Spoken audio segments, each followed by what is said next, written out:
بسم الله الرحمن الرحيم هذا القرآن يوحدنا لطريق الخير يوجهنا الله تعالى أنزله ورسول الله معلمنا هذا القرآن يوحدنا لطريق الخير يوجهنا الله تعالى أنزله ورسول الله معلمنا هذا القرآن هو الهادي لأوائلنا وأواخرنا يدعو للعلم وللعمل لا شيء سواه يهذبنا هذا القرآن هو الهادي لأوائلنا وأواخرنا يدعو للعلم وللعمل لا شيء سواه يهذبنا الحمد لله نحمده ونستعينه ونستغفره ونعوذ بالله من شرور أنفسنا وسيئات أعمالنا من يهده الله فلا مضل له ومن يضلل فلا هادي له وأشهد أن لا إله إلا الله وحده لا شريك له وأشهد أن محمدا عبده ورسوله أما بعد فإن خير الحديث كتاب الله وخير الهدي هدي محمد صلى الله عليه وسلم وشر الأمور محدثاتها وكل محدثة بدعة وكل بدعة ضلالة وكل ضلالة في النار. அன்பிற்குரிய இஸ்லாமிய சகோதரர்களே, இந்த சந்தர்ப்பத்தில் முஅ்தஸிலாக்கள் வழியில் டிஎன்டிஜே என்ற ஒரு தலைப்பில் பேசுமாறு வேண்டிக் கொண்டார்கள். இங்கே இரண்டு சாரார்களின் பெயர்கள் சொல்லப்படுகிறது. ஒன்று முஅ்தஸிலாக்கள், இன்னொன்று டிஎன்டிஜே தமிழ்நாடு தௌஹீத் ஜமாத். இந்த ரெண்டு சாராரையும் ஒன்று சேர்க்குகின்ற விடமாக அவர்கள் வழியில் இவர்கள் என்கிற ஒரு விடயம் சொல்லப்பட்டிருக்கிறது. அதனால் இங்கே முதல் முஅ்தஸிலாக்கள் என்றால் அவர்களுடைய வழி என்ன, அவர்கள் யார் என்பதை பற்றி கொஞ்சமாயினும் நாம் தெரிந்திருக்க வேண்டும்.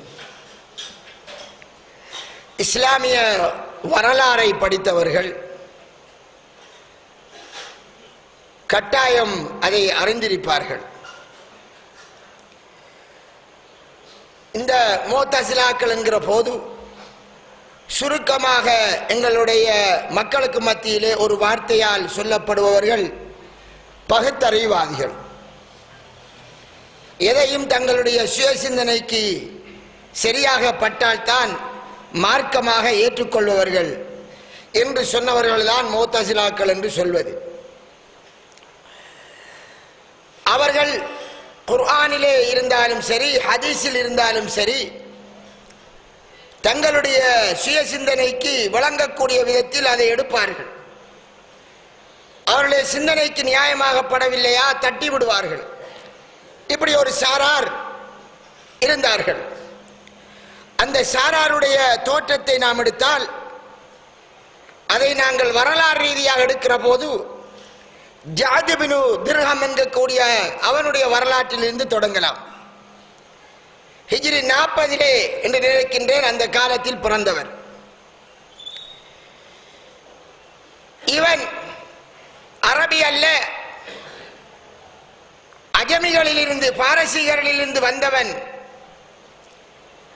அரபை தெரிந்து கொண்டான், வேற்று மதங்களையும் படித்தான், இஸ்லாத்தை அதனோடு உரசி பார்த்தான்.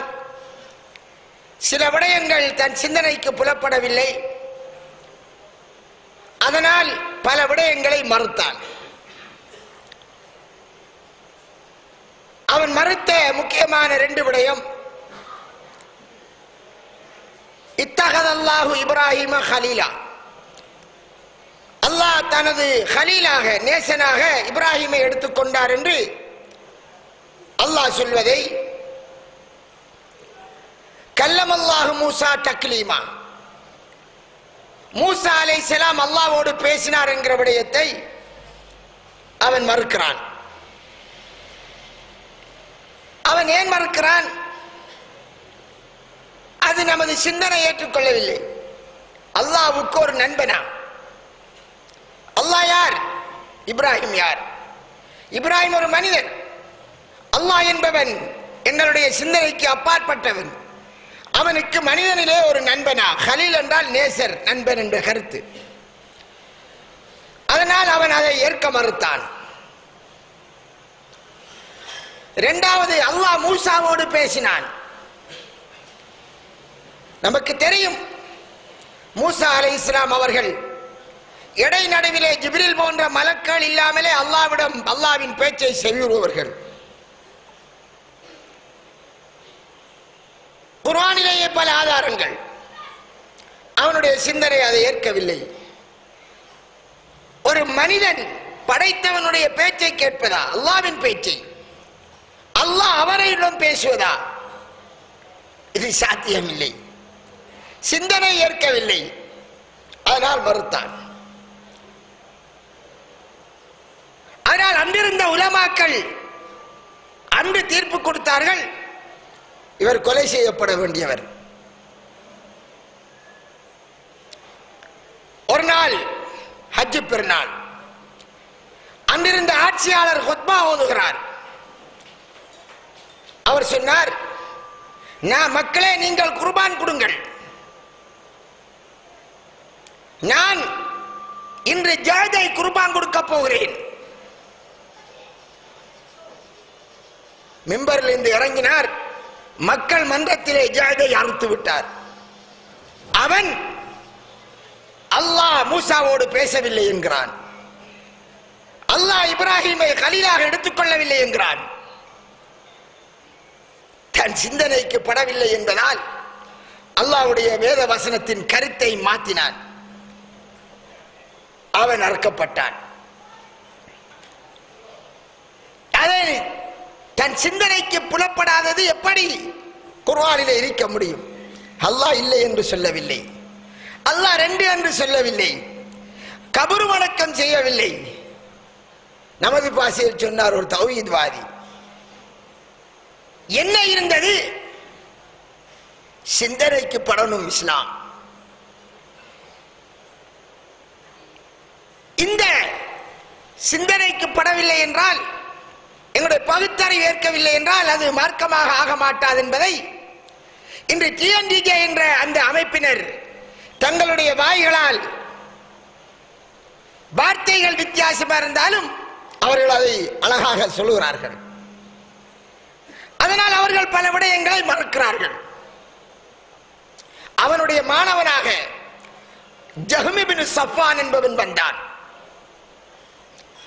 அவனும் அதே பாணியிலே பிரச்சாரத்தை தொடங்கினான். எக்ஸ்ட்ரா அவன் பல விடயங்களை மறுத்தான். அல்லாஹ் அரிசி மேல் இருக்கிறானா? இல்லை. அரிசி மேல் அல்லாஹ் இருப்பதா? சிந்தனைக்கு பரவில்லை. அல்லாஹ் கீழ்வாரம் இறங்குறானா? அது எப்படி முடியும்? அதனால் அவன் மறுத்தான்.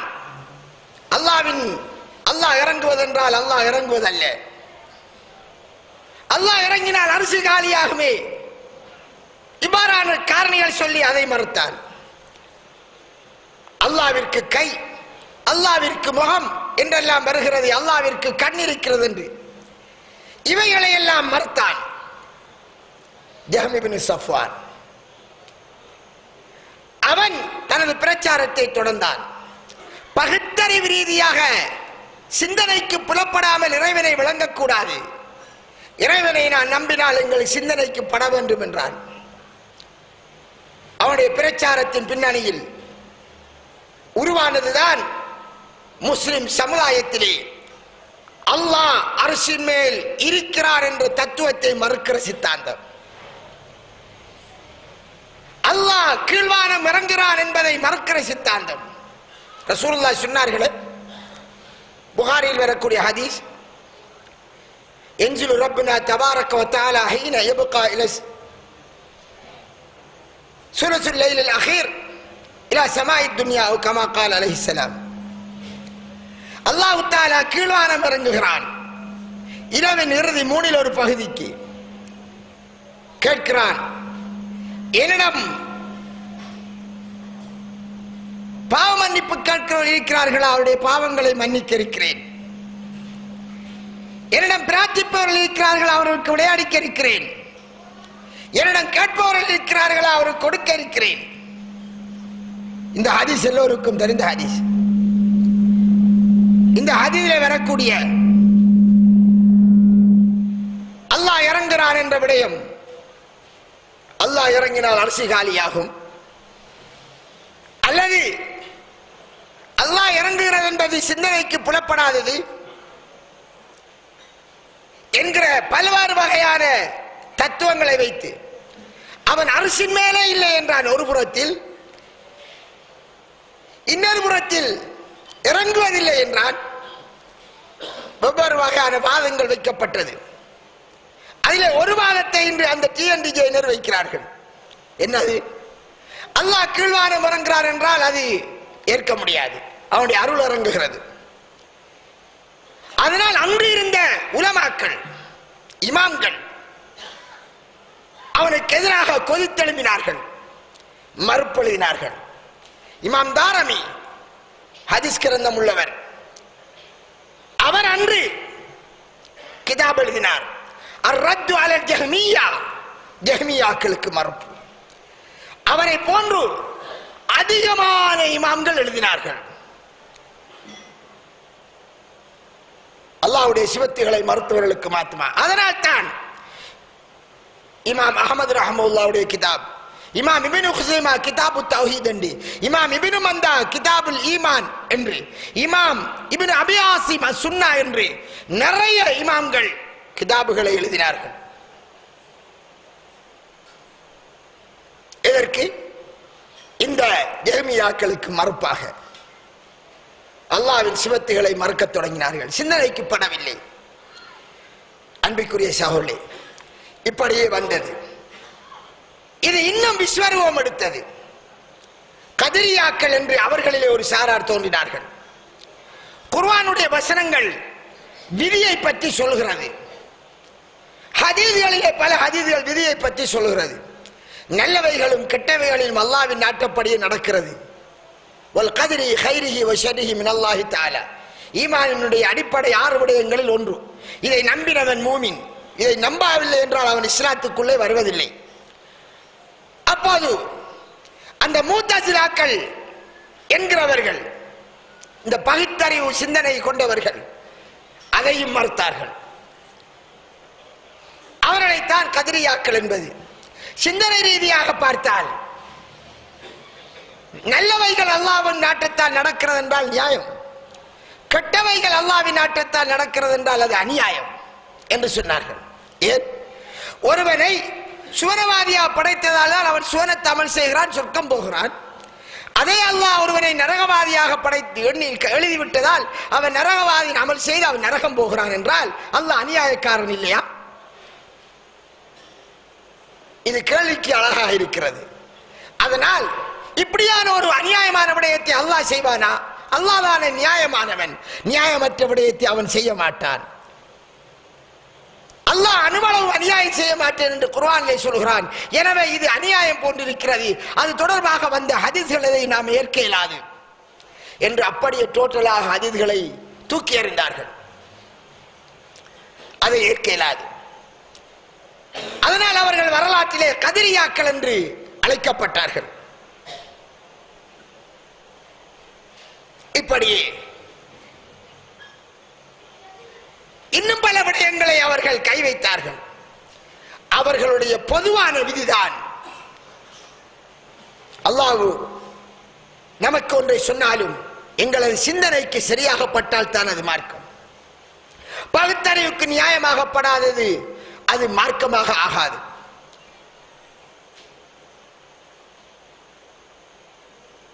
இந்த கொள்கை அக்காலத்தில் இருந்தது. அவர்களிலே பல குழுக்கள் உருவானார்கள், பல பேச்சாளர்கள், பல பிரச்சாரர்கள், பல விவாதங்களை சந்தித்தவர்கள் உருவானார்கள். அதில் மிக பிரபலமாக அபுல் உதைல் அல்லாஹ் மிகவும் டேலண்ட். பல யூதர்களுடன் விவாதிக்க செல்வார். அவர்கள் இஸ்லாத்திற்கு வருவார்கள். ஏன்? அவர் எல்லாத்தையும் லொஜிக்கிலே பேசுவார், சிந்தனை ரீதியாக விளக்கம் கொடுப்பார். ஆனால் அன்றிருந்த உலமாக்கள் சொன்னது, இவர் தெளிவான வழிகேடர். ஏன்? பல ஹதீஸ்களை அள்ளி அறிந்து விட்டார்கள். அந்த ஹதீஸை சொன்னவர் யாராக இருப்பார்? அபூ ஹுரைரா. அந்த ஹதீஸ் அபூ ஹுரைராவிடமிருந்து கேட்டவர் யாராக இருப்பார்? அபூ சாலிஹ். அல்ல ஆயிஷா அவரிடம் கேட்டவர் அவருடைய சகோதரியின் மகன் உர்வா.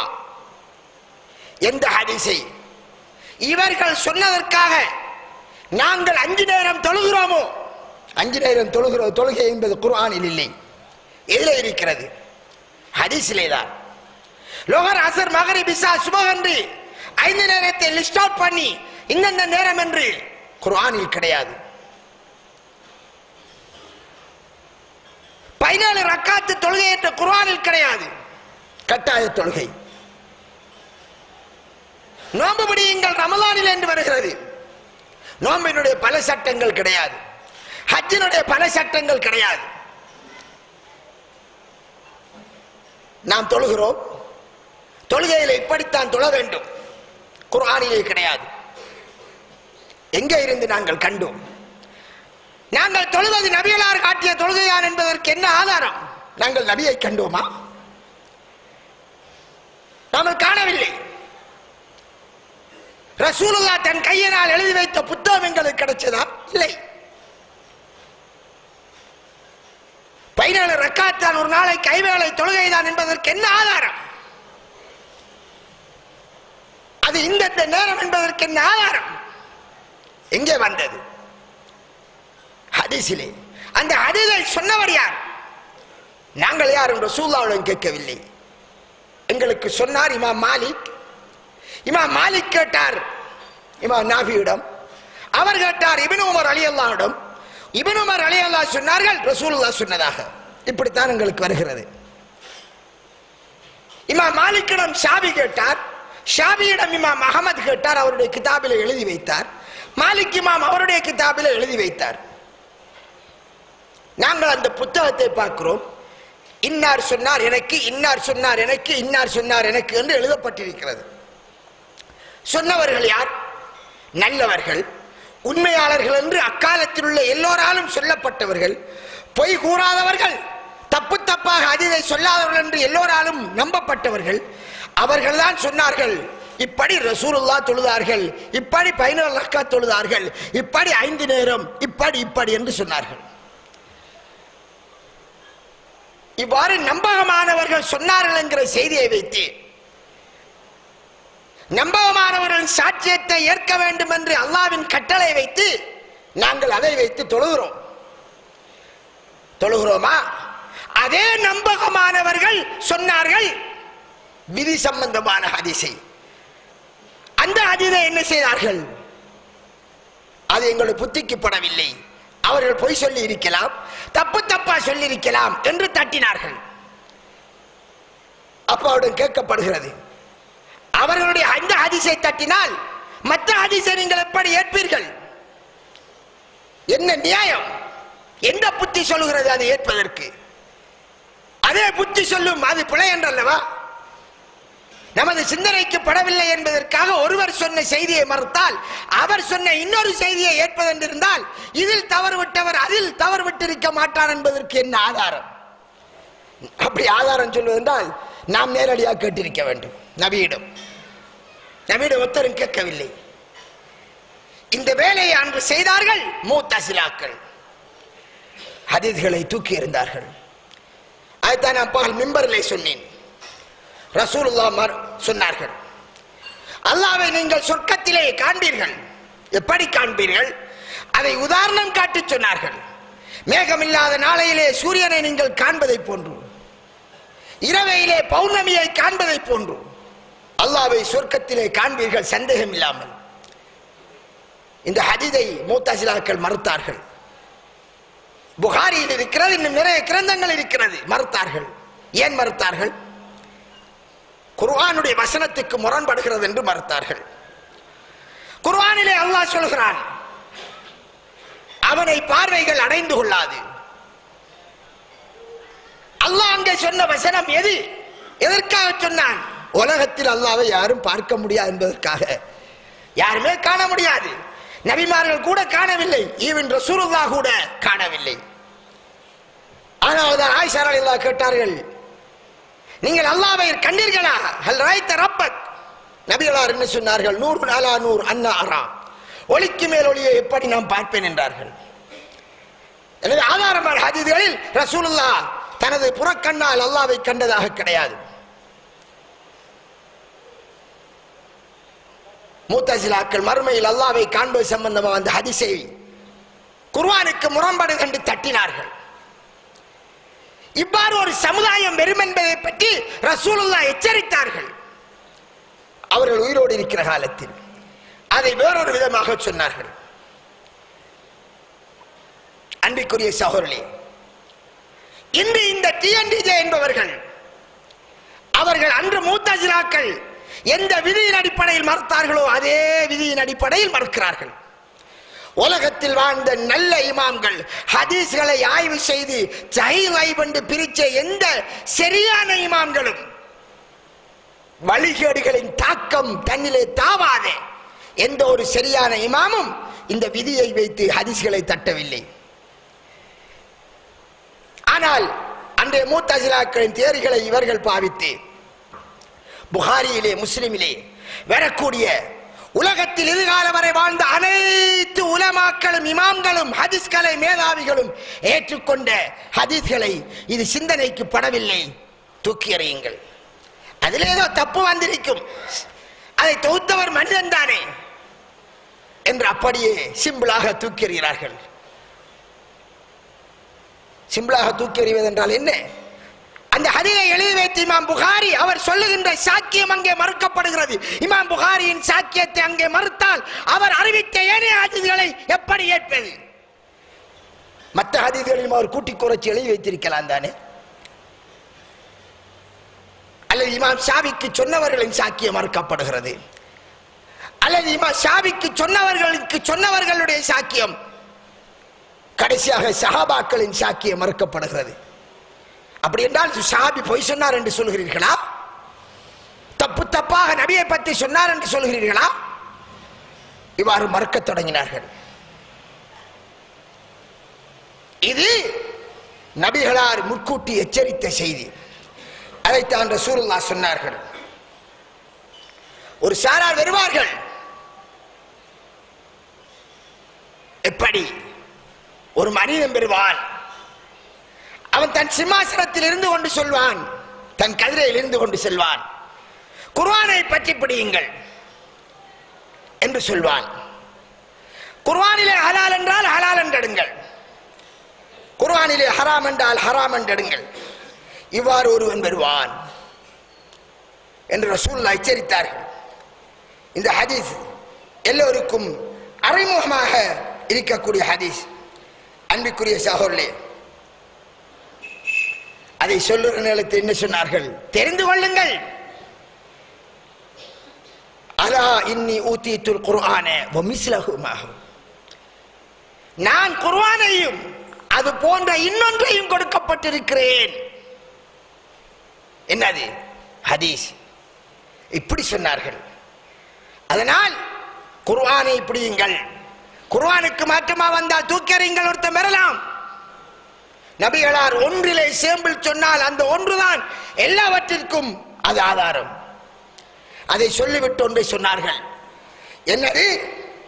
குர்ஆனிலே வருகிறது, அல்லாஹ் ஒருவருக்கு சாப்பிடுவதற்கு எது எது ஹராம் என்கிற லிஸ்டை சொல்லுகிற போது ஒரு வசனத்தில் சொல்கிறான், கொல் நபியை சொல்லுங்கள், சூரத்துல் அன்ஆம் 145 வசனம். லா அஜிது ஃபீமா ஊஹிய இலைய அலா முஹர்ரமன் அலா தாயிமி யத்அமுஹு இல்லா அன் யகூன மைத்தத்தன் அவ் தமன் மஸ்வூஹன் அவ் லஹ்ம ஹின்ஸீரின் ஃபஇன்னஹு ரிஜ்ஸுன் அவ் ஃபிஸ்கன் உஹில்ல லிகைரில்லாஹ். அல்லாஹ்வுடைய வேதத்தில் இறக்கப்பட்டது. அதிலே சாப்பிடுவனுக்கு ஹராமாக்கப்பட்டதாக இன்னென்ன காரியத்தை தவிர இன்னென்ன விடயத்தை தவிர வேறொன்றை நான் காணவில்லை என்று சொல்லுங்கள். குர்ஆன்ல அல்லாஹ் சொன்னான். என்னது? செத்த பிராணி, இரத்தம், பண்டி இறைச்சி, அல்லாஹ் அல்லாதவருக்காக சத்தம் உயர்த்தப்பட்டது, அதாவது நேர்ச்சை செய்து அறுக்கப்பட்டது என்று நாம் விளக்கம் சொல்லுவோம். இவை இந்த நாளையும் தவிர சாப்பிடுவதற்கு ஹராமாக எதுவும் இல்லை என்று நபியே சொல்லுங்கள். சூரத்துல் அன்ஆம் திருமறை வசனம் வந்து விட்டது. இதை வைத்துக் கொண்டு ஒருவன் செல்லலாம் அல்லவா? குர்ஆன்ல எவ்வளவு தான் இருக்குது. இப்படி அல்லாஹ் சொல்லும் போது இந்த நாளையும் தவிர வேறொன்றும் இல்லை, அல்லாஹ்வை தவிர இன்னொருவன் இல்லை கடவுளாக என்றால் அல்லாஹ் மட்டும்தானே கடவுள். இரண்டாவது நாள் விரைவில் தானே. இது மாதிரி இந்த நாளையும் தவிர வேறொன்றும் ஹராம் இல்லை என்று நபியை சொல்லுங்கள் என்று வசனம் வந்துட்டு, இந்த வசனத்துக்கு மாத்தமா ஒரு ஹதீஸ் வந்தால் குர்ஆனுக்கு முரண்பாடுதான் இல்லையா? இன்னொன்று 5வது ஹராம் 6வது ஹராம் என்று ஹதீஸிலே வந்தால் முரண்பாடுதான் இல்லையா? எனவே ஒருவன் பெறுவான், ஹதீஸில் இப்படி வந்தது, குர்ஆன்ல அப்படி இல்லை, குர்ஆன்ல எல்லையிடப்பட்டு வந்திருக்கு 4 தான் என்று 5வது என்று ஹதீஸில் வந்தால் அதை ஏற்க முடியாது. ஆரோ ஹதீஸை செருகி விட்டார்கள். இப்படி வருவான் வந்து, எனவே நீங்கள் அல்லாஹ் ஹலால் என்றதை ஹலால் ஹராம் என்றதை ஹராமாக்குங்கள் என்று கொண்டு வருவான்.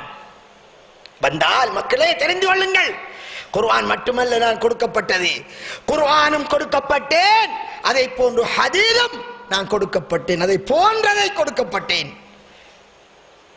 2 முறை இந்த வஹி. ஆனால் குர்ஆனுக்கு முரண்பாடு என்று போகாதீர்கள். போவது ரசூலுல்லாஹ்வினால் பண்ண எச்சரிக்கை செய்யப்பட்டது. சொல்லிவிட்டு சொன்னார்கள் ஸல்லல்லாஹு அலைஹி வஸல்லம், தெரிந்து கொள்ளுங்கள், உங்களுக்கு கழுதை ஹலாலாக மாட்டாது, வேட்டை பல்லுடைய பிராணி ஹலாலாக மாட்டாது என்று ரசூலுல்லாஹ் சொல்கிறார்கள். கழுதை ஹலால் அல்ல, கழுதை ஹலால் என்று குர்ஆனில் இருக்கா? இல்லை.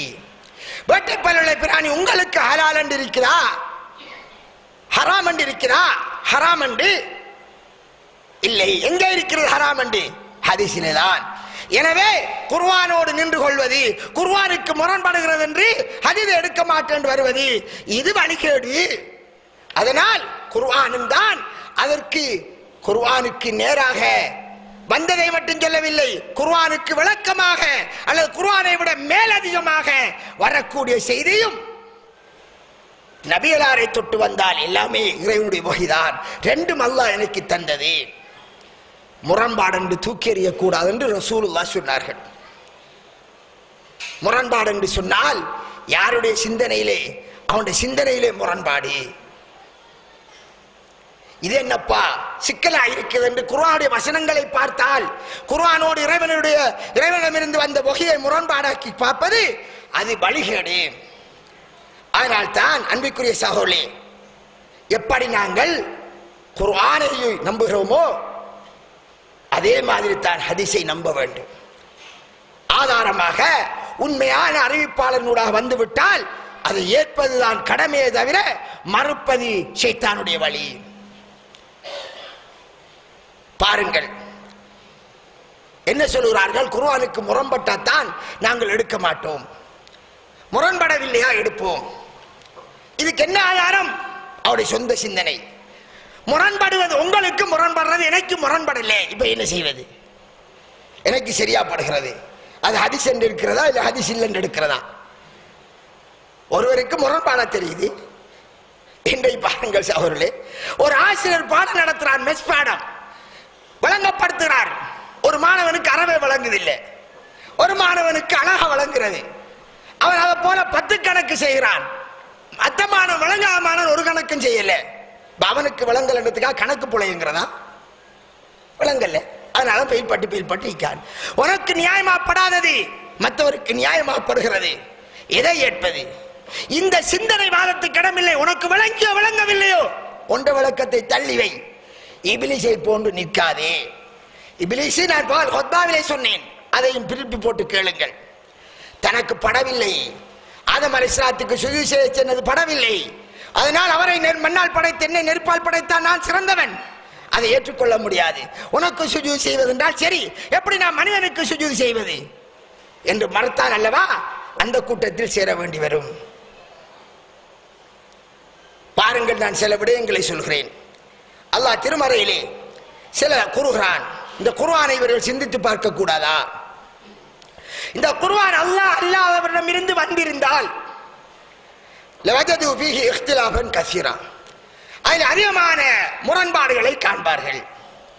அல்லாஹ்விடம் வந்திருந்தால் முரண்பாடை காண்பார்கள் என்று குர்ஆன்ல அல்லாஹ் சொல்றான். இப்ப ஒரு குர்ஆன் வசனம் இன்னொரு குர்ஆன் வசனத்துக்கு முரண்படுவது போல தெரியாது, முரண்படாது. இதான் அல்லாஹ் சொல்றான். முரண்படுவது போல இருந்தா என்ன செய்யறேன்? முரண்பாடு என்று சொல்வதா? குர்ஆனுக்கு குர்ஆனுக்கு முரண்பாடுகிறது, எனவே இது அல்லாஹ் சொன்னதற்கு மாற்றமா இருக்கிறது, எனவே இந்த குர்ஆனை வசனத்தை எடுக்க இயலாது என்று சொல்லுவோமா?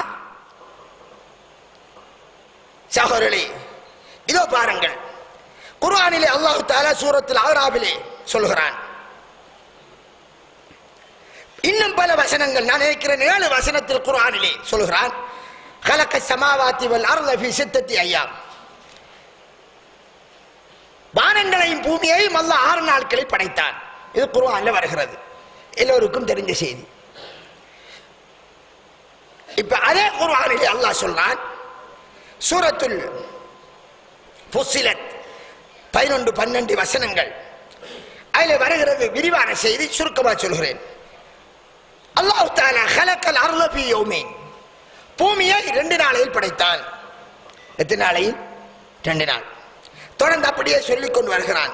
வருகிற போது சொல்கிறான், وجعل فيها رواسي من فوقها وبارك فيها وقدر فيها أقواتها في 4 أيام. அதிலே மலைகளை மேலே ஆக்கினான், அதிலே பரக்கத் செய்தான், அதிலே உணவுகளை அவன் அதிலே நிர்ணயித்தான் 4 நாட்களில். 4 மெத்தினே 6. திருப்பி தொடர்ந்து செல்லான். தொடர் வசனம், பக்கலாஹுன்ன சபஅ ஸமாவாத் ஃபீ யௌமின், அவைகளை 7 வானங்களாக ஆக்கினான் மேல் 2 நாளையில். அவைகளை வானத்தை மீண்டும் வானத்தை அவன் 7 வானங்கள் ஆக்கினான். எத்தனை நாளையில்? ஃபீ யௌமைன், 2 நாளையில். அப்ப மொத்தம் எத்தனை நாள்? 6 2 8 நாள். பூமியை 2 நாள் படைத்தான், அதிலே மலைகளை ஏற்படுத்தி உணவுகளை அவன் நிர்ணயித்தான் 4 நாள். 4 2 6. வானத்தை படைத்தான் 2 நாளிலே, 7 நாள் ஆக்கினான் 8 நாள். இது குர்ஆன் வசனம். இப்போது ஒரு காபிர் கேட்கலாம், ஒரு உள்ளத்தில் நோய் பிடிச்சவன் கேட்கலாம், இஸ்லாத்தின் விரோதி கேட்கலாம், ஒரு யூதன் கேட்கலாம், ஒரு நாஸ்தியன் கேட்கலாம், இஸ்லாத்தில் குறை காண வந்தவன் கேட்கலாம். அவர்கள் தான் கேட்பார்கள், எப்படி? 7 வசனங்கள் இப்படி வருகிறது. ஒரு வசனத்தில் மொத்தம் 8 நாள் வருகிறது. எனவே இது முஹம்மது நபி அல்லாஹ்விடம் இருந்து வந்தென்று சொல்லார் அல்லவா? கடவுள் இப்படி முரண்பட சொல்வாரா? இறைவனுக்கு கணக்கு தெரியாது என்று சொல்லிடுமா? எனவே இது இறைவனிடம் இருந்து வந்த வார்த்தையா இருக்க இயலாது. முஹம்மது பொய் சொல்கிறார் என்று அவன் சொன்னால் என்ன பதில் சொல்வார்கள்? ஒரு முஸ்லிம் என்ன சொல்வான்? உங்களிடம் கேட்டால் நீங்க என்ன சொல்வீர்கள்? உங்களுக்கு இப்ப விளக்கம் சொல்ல தெரியுமோ தெரியாதோ? நிச்சயமாக குர்ஆனில் முரண்பாடு வராது, நாங்க நம்புறோம். முதல் அதை செல்வேன், பிறகு விளக்கத்தை தேடுவேன். ரசூலுல்லாஹ்விற்கு விளக்கமே சொல்லவில்லை, குர்ஆனிலே இதான் வருகிறது. ஒருவன் பெறலாம், இந்த குர்ஆன் உண்மையானதல்ல என்று சொல்லிக் கொண்டு வரலாம். ஏன்? முஹம்மது நபிகளார் அவருக்கு பின்னர் அவருடைய சஹாபாக்கள் காலத்தில் தான் குர்ஆன் தொகுக்கப்பட்டது, அப்படித்தானே? தொகுத்து நூலாக்கப்பட்டது. அதனால் சஹாபாக்களிலே நபிகளார் சொன்னார்கள் சில நயவஞ்சகர்களும் இருப்பதாக. அந்த நயவஞ்சகர்கள் இவ்வாறு சதி செய்து குர்ஆனின் பெயரால் அவுட்டுட்டிருக்கிறார்கள்.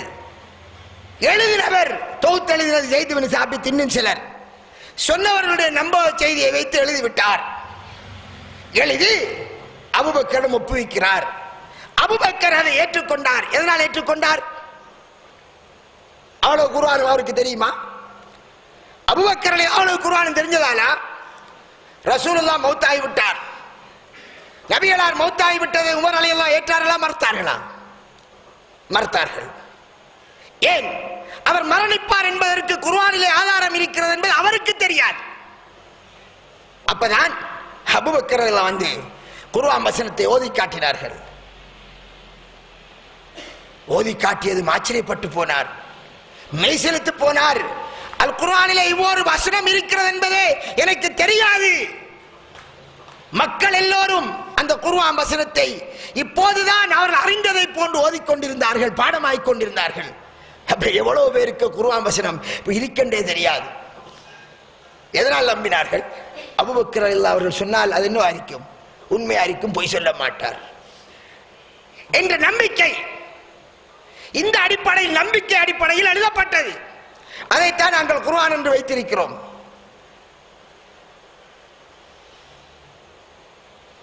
எனவே அதை வைத்து ஒருவன் சொன்னால் இப்படி பொய்யர்கள் சில விடயத்தை சொல்லியிருப்பார்கள், அதனால் இவ்வாறு முரண்படுகிறது என்று ஒரு தர்க்க ரீதியாக கேள்வியை எழுப்பினால் என்ன சொல்வீர்கள்?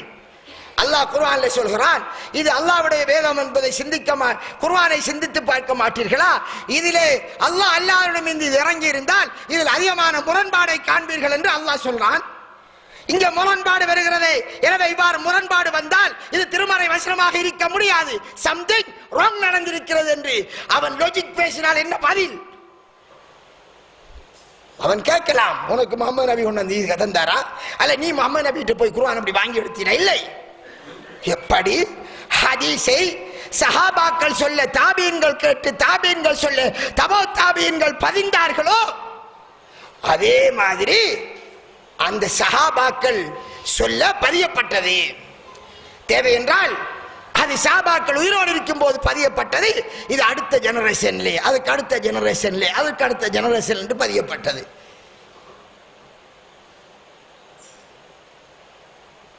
நம்பிக்கை உண்மையாளர்கள் இனங்காணப்பட்டு பதியப்பட்டது. ஹதீஸை அல்லாஹ் பாதுகாப்பேன், குர்ஆனை பாதுகாப்பேன், ஹதீஸை பாதுகாக்க மாட்டேன் என்று சொல்லவில்லை. அது முட்டாள்தனமான வாதம். பாருங்கள், சுப்ஹானல்லாஹ், குர்ஆனுடைய வசனத்தை பாருங்கள். அல்லாஹ் சொல்றான்,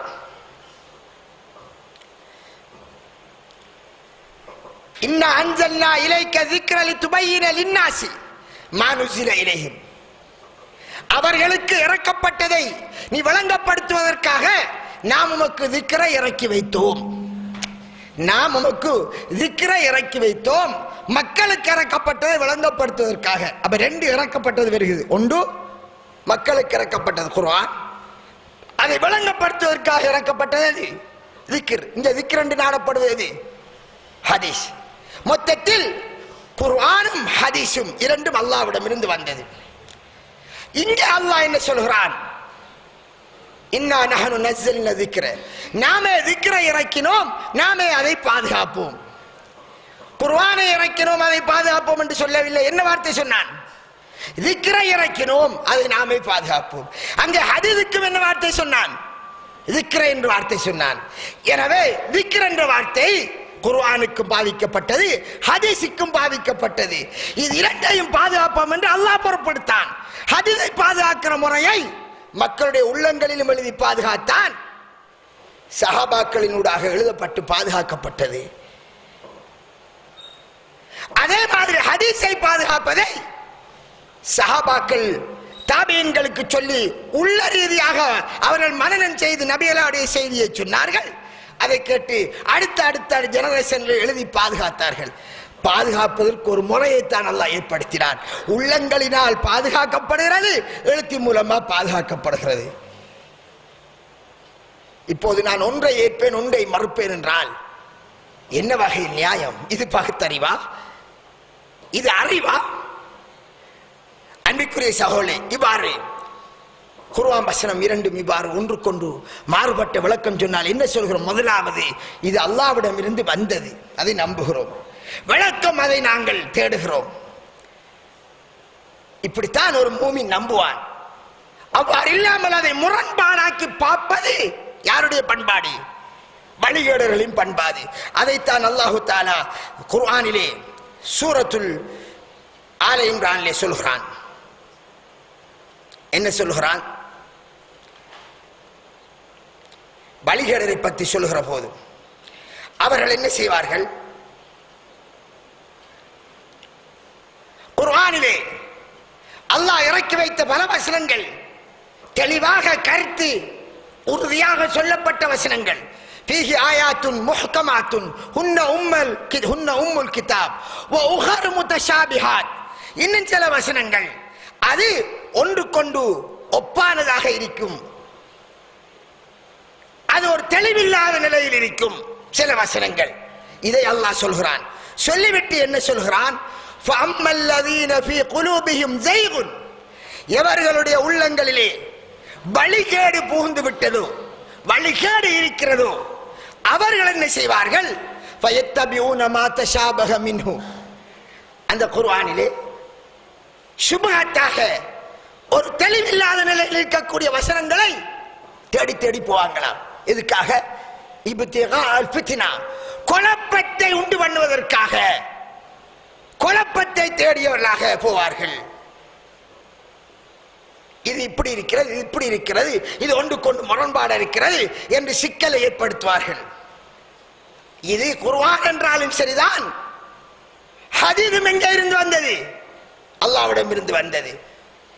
எனவே ஹதீஸையும் குர்ஆனையும் மோத விட்டு பார்த்து இதுக்கு இது முரண்படுகிறது, இது இவ்வாறு இருக்கிறது என்று மக்களுக்கிடையில சிக்கலை ஏற்படுத்துவதற்காக இன்று டிஎன்டிஜியினர் செய்வதை போன்று இந்த குர்ஆன் வசனத்துக்கு இது முரண்படுகிறது, அதனால் இது சிக்கல், இதை ஏற்க முடியாது என்று தட்டுகின்ற, மக்களுக்கு குழப்பமாக்கி காட்டுகின்ற இந்த நோய், அது உள்ளத்தில் நோயுள்ளவருடைய செயல்.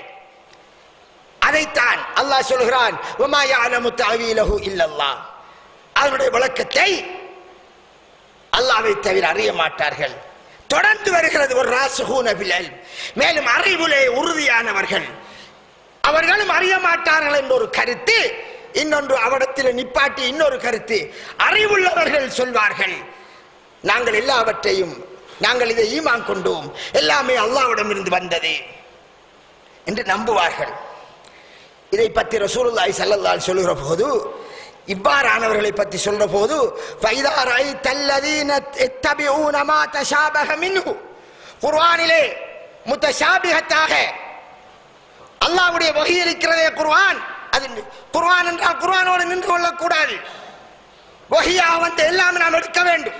இதிலே முத்தஷாபிஹாக வருவதை யார் ஒன்றுக்கொன்று விளப்பம் இல்லாமல் கருத்தில் சிக்கல் போன்று தென்படுவதை யார் துயர்ந்து போவார்களோ, தேடி போவார்களோ, ஃபௌலாயிக அல்லதீன ஸம்மல்லாஹு, அவர்கள் தான் அல்லாஹ் குறிப்பிட்டவர்கள், ஃபஹ்தர்ஹும், அவர்கள் விடயத்தில் எச்சரிக்கையாக இருந்து கொள்ளுங்கள், ரொம்ப கவனமாக இருந்து கொள்ளுங்கள். ஃபஹ்தரூஹும் என்று புகாரியிலே வரக்கூடிய ஹதீஸ். ரசூலுல்லாஹ் எச்சரித்தவர்கள். முரண்பாடாக்கி காட்டி, அது காபிராக இருந்தால் ஒரு பக்கம், முஸ்லிமாக இருந்தால் அவன் ரொம்பவும் டேஞ்சரானவன். இன்று அந்த வேலையை யார் செய்கிறார்கள்? ஹதீஸிலே சந்தேகங்களை எழுப்பி, ஹதீஸ் நம்பப்படக்கூடிய ஒன்றல்ல, நம்பலாம், குர்ஆனை போன்று நம்பக்கூடாது, அதிலே சந்தேகம் இருக்கிறது என்று அப்படியே எவ்வளவுதான் உண்மையாளர் சொன்னாலும் தூக்கி எறியுங்கள்.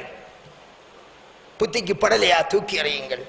நேத்து படாதது இன்றைக்கு படலையா நமக்கு?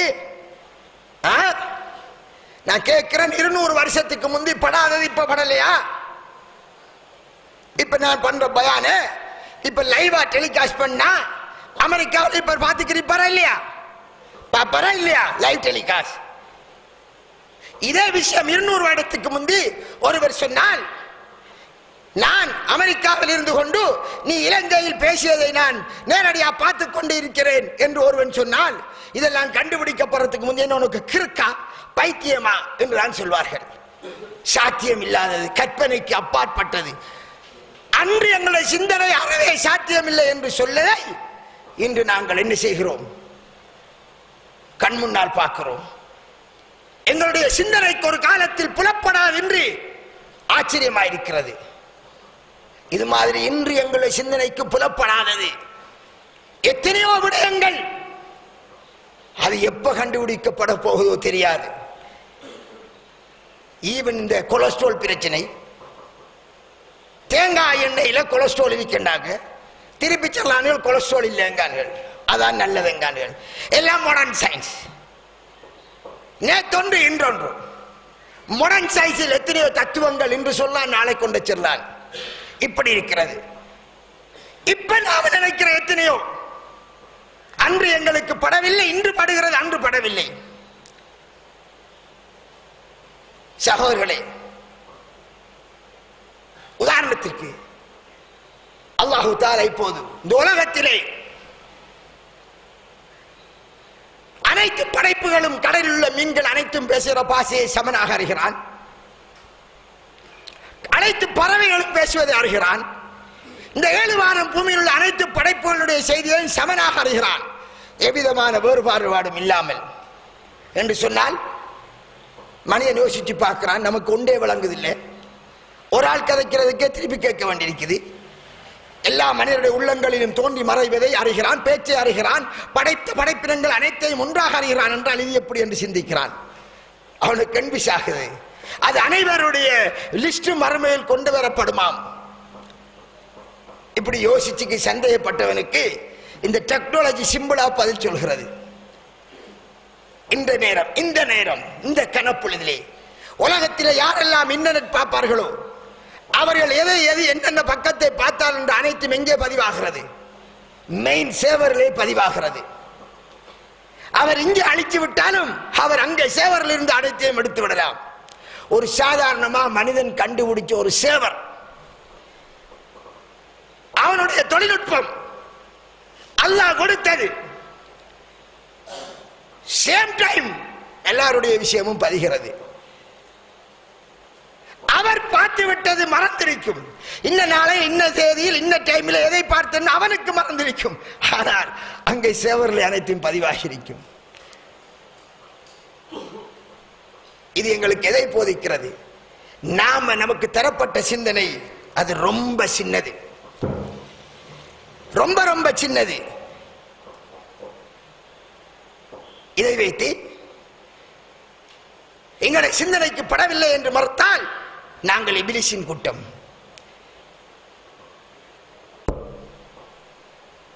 குர்ஆனிலே அல்லாஹு தஆலா யஜூஜ் மஜூஜை பற்றி சொல்கிறான். சூரத்துல் கஹ்ஃபிலே துல்கர்னைன் அலைஹிஸ்ஸலாம் அவருடைய வரலாற்றை சொல்கிறான். அவர்கள் யஜூஜ் மஜூஜ் கூட்டத்தால் வரக்கூடிய தீங்குகள் வராமல் தடுத்தார்கள். அணைக்கண்டு ஏற்படுத்தினார்கள்.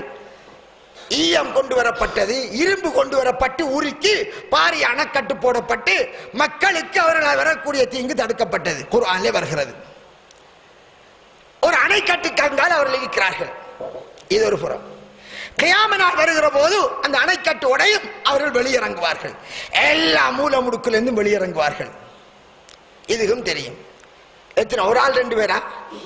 5 பேர் 10 பேரா? எத்தனை பேரா? மனித சமுதாயத்தை விட அவர்கள் எண்ணிக்கை அதிகம். இது நடந்தது துல்கர்னைன் அலைஹிஸ்ஸலாம் காலம். அந்த காலத்தில் மக்கள் குறைய. இப்ப 600 கோடி மக்கள் இருக்கிறார்கள். பூமியில் எந்த மூல முடுக்கெல்லாம் மக்கள் இருக்கிறான் சட்டைட் மூலா பார்க்கிறான், வனாந்தரங்களுக்கு போகிறான், அவர்களை கண்டுபிடிக்கிறான், வருகிறான், செய்தியை தருகிறான், பார்த்துக் கொண்டிருக்கிறோம். இப்ப கேள்வி, குர்ஆனிலே அல்லாஹ் யஜூஜ் மஜூஜ் கூட்டத்தை சொல்கிறான். குர்ஆன் தான் சொன்னது. சட்டைட் உலகத்திலே பார்க்கிறோம், காணவில்லை. அவர்கள் எத்தனை பேர்? மனிதர்களை விட எத்தனையோ மடங்கு இருக்க வேண்டும். குறிப்பாக நரகத்தை பற்றி ரசூலுல்லாஹ் சொன்ன போது அல்லாஹ் சொல்வான், நரகத்துக்கு அனுப்பப்படுவதை பற்றி சொன்ன போது 1999 பேர் யஜூஜ் மஜூஜ் கூட்டம். மனிதன்ல ஒருவன் தான். அப்ப எவ்வளவு சமூகமாக இருக்கும்? அப்ப அவர்கள் குர்ஆனில் அல்லாஹ் சொன்னானே அந்த யஜூஜ் மஜூஜ் கூட்டம் பிடிக்குதண்டு. எங்கே அவர்கள்? எங்கே அந்த அணைக்கட்டு? சீன அணைக்கட்டு தெரிகிறது. சேட்டலைட் உலகம், மாடர்ன் சயின்ஸ், எங்கே வாழ்கிறார்கள்? இந்த மாடர்ன் சயின்ஸ்ல அதை காணவில்லை. அதுக்காக மறுப்பதா? இந்த குர்ஆன் வசனம் பொய் என்று சொல்வதா? எங்களுடைய சிந்தனைக்கு படவில்லை, இந்த மாடர்ன் சயின்ஸால் கண்டுபிடிக்கப்படவில்லை, முடியவில்லை என்பதற்காக செவ்வாய்க்கு போய்விட்டானா பூமியில் உள்ளதை காண முடியாதாம், எனவே இந்த ஹதீஸை ஏற்க முடியாது என்று சொல்வதா? TNDJ என்ன செய்கிறார்கள்? இதை மறுக்காவிட்டாலும் எத்தனையோ மறுத்து விட்டார்கள். கண்படுகின்ற ஹதீஸை மறுக்கிறார்கள். அது எப்படி சாத்தியம்? ஒரு பொருள் ஒன்று போய் இன்னொன்று குத்தனால் தானே அது சாத்தியம். கண்படுவது உண்மை என்றால் அது புத்திக்கு படவில்லை, மறுக்கிறார்கள். கருஞ்சீரக ஹதீஸ், கருஞ்சீரகத்திலே நோய்க்கு மருந்து இருக்கிறது, கருஞ்சீரகத்தை பற்றி பிடித்துக் கொள்ளுங்கள், எல்லா நோய்க்கும் மருந்து இருக்கிறது மௌத்தை தவிர. ரசூலுல்லாஹ் சொன்னார்கள். மாடர்ன் சயின்ஸ் முடிந்து விட்டதா? இன்னும் இருக்கிறது ஆய்வு. கருஞ்சீரகத்தில் மருந்து இருக்கிறது.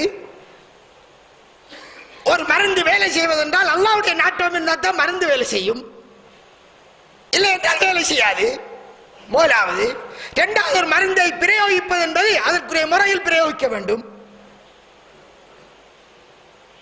ஒரு பொருளை எண்ணெயாக்கி பாய்ப்பார்கள், ஒரு பொருளை இன்னொன்னோடு மிக்ஸ் பண்ணி பாய்ப்பார்கள், ஒரு பொருளை தூளாக்கி பாய்ப்பார்கள், ஒரு தூள் இல்லாமல் மொத்தமாக்கி பாய்ப்பார்கள். அது ஒவ்வொன்றோடு சேரும் போது ஒவ்வொரு குணத்தை காட்டும். எப்படியோ கருஞ்சீரகத்தில் மருந்து இருக்கிறது. இப்பதான் ஒவ்வொன்றா கண்டுபிடிச்சு வருகிறார்கள். எத்தனை நோய்களுக்கு மருந்து கொடுக்கிறார்கள். அதுக்காக இந்த மாடர்ன் சயின்ஸில் நிறைய விஷயம் கண்டுபிடிக்கப்படவில்லை என்பதற்காக மறுப்பதா?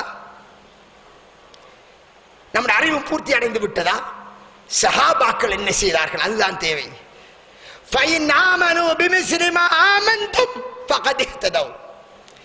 அல்லாஹ் சொன்னான்,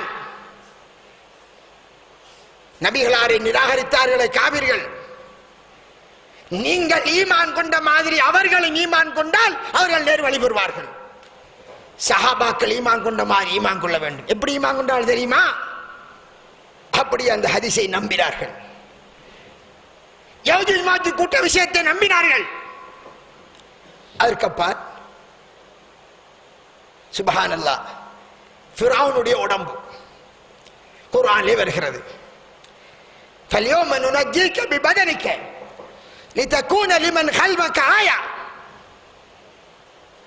உனது உடம்பை இன்று நாங்கள் பாதுகாப்போம், உனக்கு பின்வருபவர்களுக்கு அத்தாட்சியாக, படிப்பினையாக. அல்லாஹ் சொன்னான். இது எப்ப சொல்லப்படுகிறது? ஃபிரௌன் அழிக்கப்படுறான்னு சொல்லப்படுகிறது. சொல்லப்பட்ட செய்தியை நபிகளாருடைய காலத்தில் அல்லாஹ் குர்ஆன் வசனமா இறக்கினான்.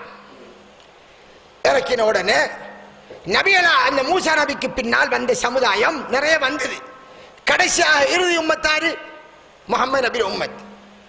இப்ப சஹாபாக்கள், அல்லாஹ்வின் தூதரே, அல்லாஹ் சொன்னான் தானே உங்களுக்கு பின்வருவர்களுக்கு அத்தாட்சியாக உங்க உடம்பை பாதுகாப்போம் என்று. இப்ப ஃபிரௌன் உடம்பு எங்க? சஹாபாக்கள் கேட்டாங்களா? இல்ல. நபிகளார் உடம்பு இங்க இருக்கு என்று சொல்லவும் இல்லை, அவர்களும் கேட்கவும் இல்லை. அல்லாஹ் சொன்னதால் நம்புகிறோம், அது இருக்கும். இப்படித்தான் நம்பி போனார்கள். அவர்கள் அப்படித்தான் ஈமான் கொண்டார்கள். இப்ப நாம் என்ன செய்யறோம்? உரசி பார்ப்பார்களாம். இந்த TNDJ பேசுகிறார்கள், குர்ஆன் என்றாலும் எங்களுடைய நாங்கள் சரியா உரசி பார்த்து தான் அதை நம்புவார்களாம். அஸ்தக்ஃபிருல்லாஹ், அஸ்தக்ஃபிருல்லாஹ். இந்த வசனத்தை நிரூபிச்சு காட்டுங்க. எப்படி உரசி பார்க்க போறேன்? அல்லாஹ் சொல்லி நபிக்கு இந்த வசனம் இறங்கி 1400 வருஷம். ஃபிரௌனுடைய உடம்பு எங்க? இல்ல, ஆனா கண்டுபிடிச்சு வச்சு தான் நிற்காங்க. அது ஃபிரௌன் உடம்புங்கிறதுக்கு என்ன ஆதாரம்? நீ ஃபிரௌனோட புறம் தான்.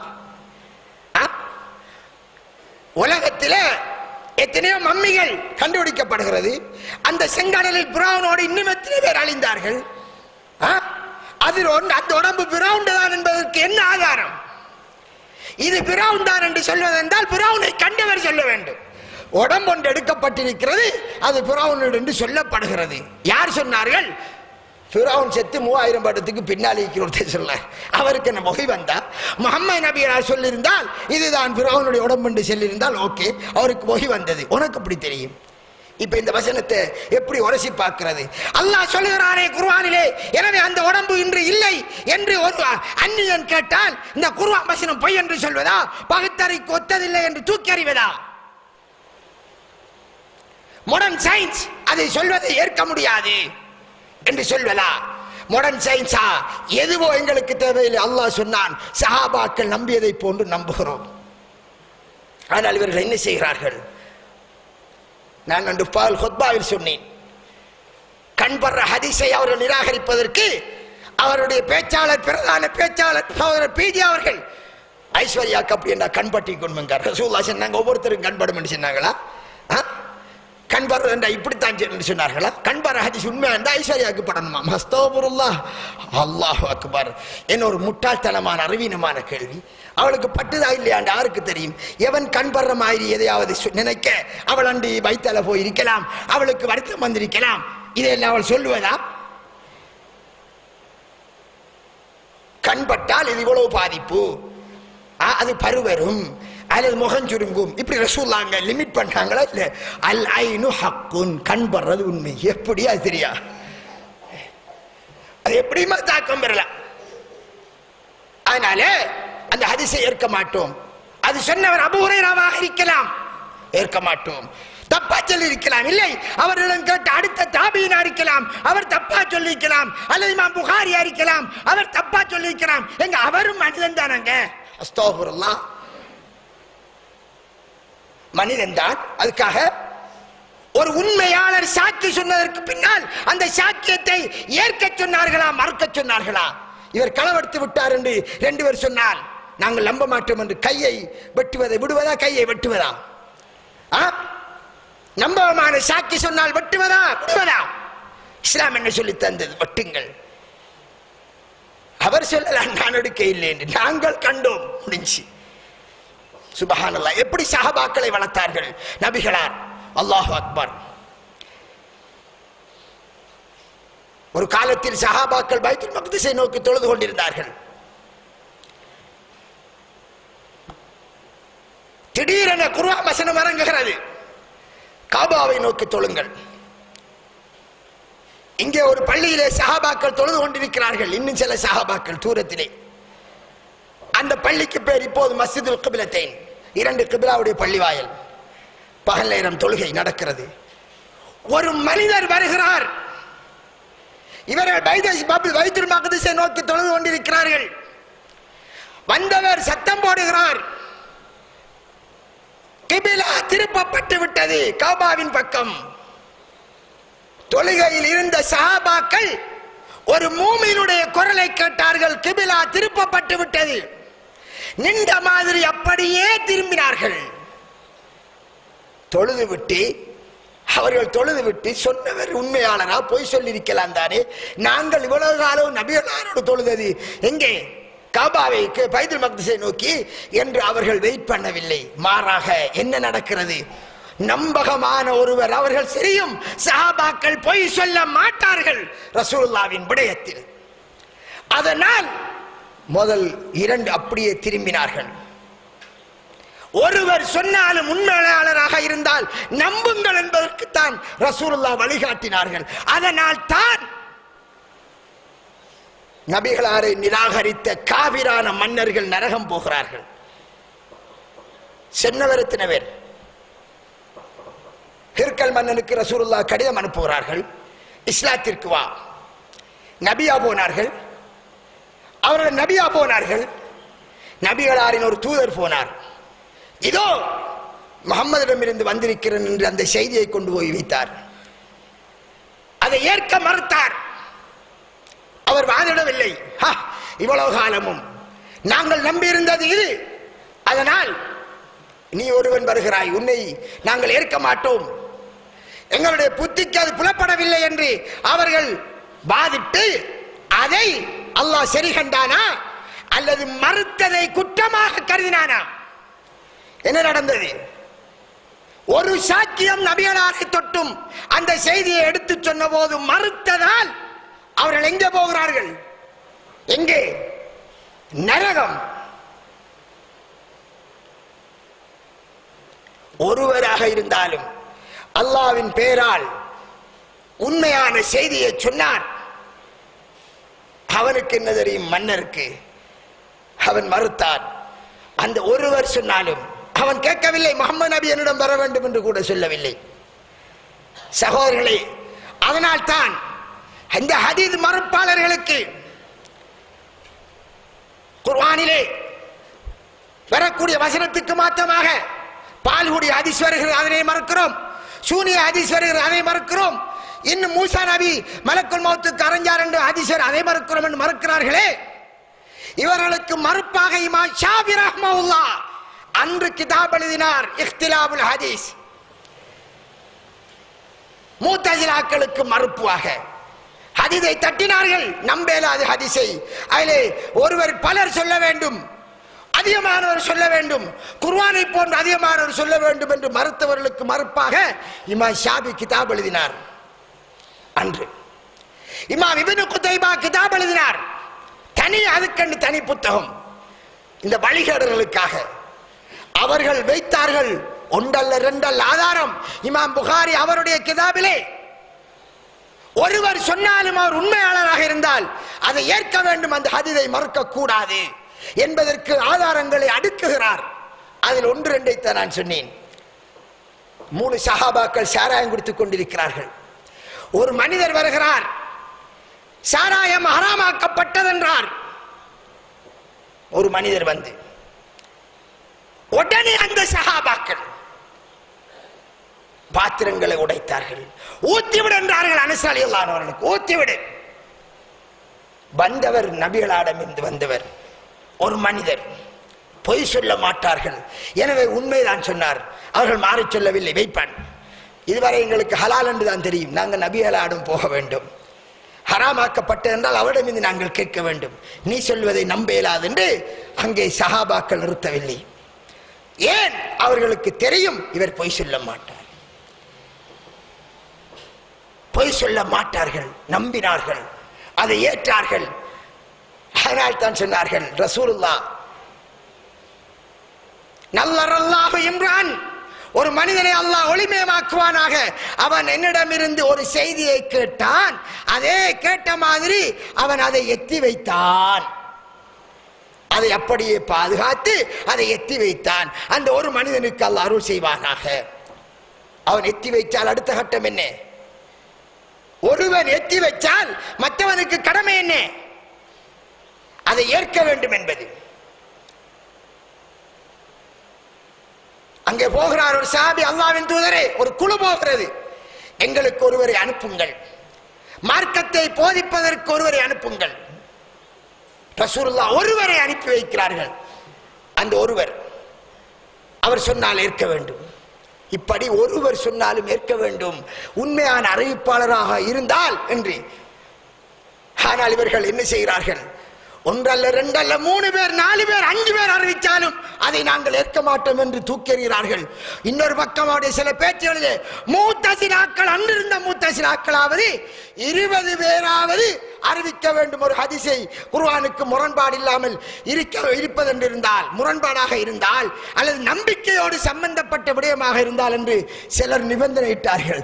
ஆனால் இவர்கள் 20 அல்ல, எத்தனை பேர் அறிவித்தாலும் ஏற்க மாட்டோம் என்கிறார்கள். இது முத்தஸிலாக்களின் உச்சகட்ட முத்தஸிலா.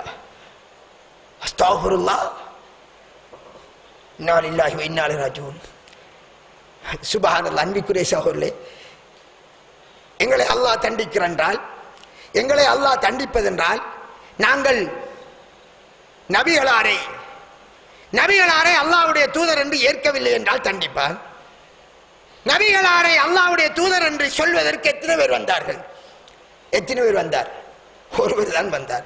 அல்லாஹ் ஒருவரை தான் அனுப்பி வைத்தான். அந்த ஒருவர் வந்து நான் அல்லாஹ்வின் தூதர் என்றார். மக்கள் பார்த்தார்கள், மக்கள் சிந்தனையில் போட்டு பார்த்தார்கள், என்னப்பா ஒரு மனிதர் இறைவனிடம் வருவதாம், அவர் சொல்வதாம், இது சாத்தியமில்லை என்று மறுத்தார்கள். அதனால் மறுத்தவர்கள் ஒருவர் சொன்னார், புத்திக்கு புலப்படாதே சொன்னார், அதனால் அல்லாஹ் அவர்களை நரகத்துக்கு போடுகிறான். அல்லாஹ்வுடைய சிஸ்டமே ஒரு நபி அனுப்புவது அடிப்படை. என்ன சொல்கிறார்கள்? குர்ஆனை பொறுத்தவரை அது அதிகமானவர் சொன்னது, ஹதீஸை பொறுத்தவரை அப்படி இல்லை, அது சொன்னது கொஞ்சம் பேர் தான், அதில் சந்தேகம் இருக்கிறது, புகாரியோ முஸ்லிமோ அதுக்கு முன்பு வந்தவர்களோ நாங்கள் ஏற்க மாட்டோம் என்று இவ்வாறான ஒரு வழிகேடான நரகத்துக்கு வழி செல்லக்கூடிய ஒரு சித்தாந்தத்தை கொண்டு வந்து சமுதாயத்தை இன்று வழிகெடுக்கிறார்கள். என்ன பிரச்சனை? அவர்கள் தௌஹீத் என்ற பெயரிலே ஆரம்பத்தில் இருந்தவர்கள். ஆனால் இப்போது முத்தஸிலாக்கள் கடைபிடித்த அந்த பகுத்தறிவாத கொள்கைக்குள் நுழைந்து விட்டார்கள் தங்களை அறியாமல். சிந்தனைக்கு படவில்லை என்று மறுப்பதோ, அல் குர்ஆனுக்கு படவில்லை முரண்படுகிறது என்று மறுப்பதோ அது தெளிவான வழிகேடு. இதை பற்றி நான் நிறைய பேசியிருக்கிறேன். டிஎன்டிஜேயின் வழிகேடுகள் சம்பந்தமாக, முத்தஸிலாக்கள் சம்பந்தமாக என்னென்ன ஹதீஸ்களை மறுத்தார்களோ, டிஎன்டிஜேயினால் மறுக்கப்பட்ட ஹதீஸ்கள் என்று வேறையாக பல கோணத்தில் பேசிய சீடிகள் அது என்னால் பேசப்பட்டிருக்கிறது. இங்கேயும் அந்த சீடிகளில் சிலது இங்கே விநியோகிக்கப்படுகிறது. அதை கேட்டு வாங்கிக் கொள்ளுங்கள், படியுங்கள். விரிவாக பேசப்பட்ட விடயம் miansar.com எனது வெப்சைட் miansar.com. இதிலே போனால் டிஎன்டிஜே என்று அங்கே தலைப்பு போட்டிருக்கும். அதிலே போனால் அதில் நான் அவர் பேசிய சம்பந்தமாக, அவருடைய கொள்கை சம்பந்தமாக பேசிய சீடிகள் இருக்கிறது. வெப்சைட் உள்ளவர்கள் அதை கேளுங்கள், மற்றவர்கள் சீடிகளை வாங்குங்கள், மற்றவர்கள் கொடுங்கள், நேர்வழியை வழங்குங்கள். அன்பிற்குரிய சகோதரே, எங்களுடைய நேர்வழி அல்லாஹ் எங்களுக்கு காட்டியது. அல்லாஹ் ரசூல் சொன்னால் நாங்கள் அதை அப்படியே நம்புவது. எங்களுடைய சிந்தனைக்கு புலப்பட்டோ புலப்படவில்லையோ, சிந்தனைக்கு புலப்படவில்லை என்றால் தூக்கி எறிவோம் என்கிற இந்த கொள்கை தெளிவான வழிகேடு. அது அன்று இபிலீஸ் கடைபிடித்ததால் தான் ஆதத்திற்கு சுது செய்ய மறுத்தான். அவனுக்கு அது நியாயமாகப்படவில்லை, அதனால் அவன் நரகம் போகிறான். அன்று அல்லாஹ் சொன்னான், உன்னையும் உன்னை பின்பற்றுகிறவர்களை வைத்து நான் நரகத்தை நிரப்புவேன் என்றான். அந்த கூட்டத்தில் நாங்கள் சேர்ந்து விடக்கூடாது. அல்லாஹ் நம் அனைவரையும் பாதுகாப்பாக என்று கூறி முடித்துக் கொள்கிறேன். வாஹிரு தாவான் அல்ஹம்துலில்லாஹி ரப்பில் ஆலமீன்.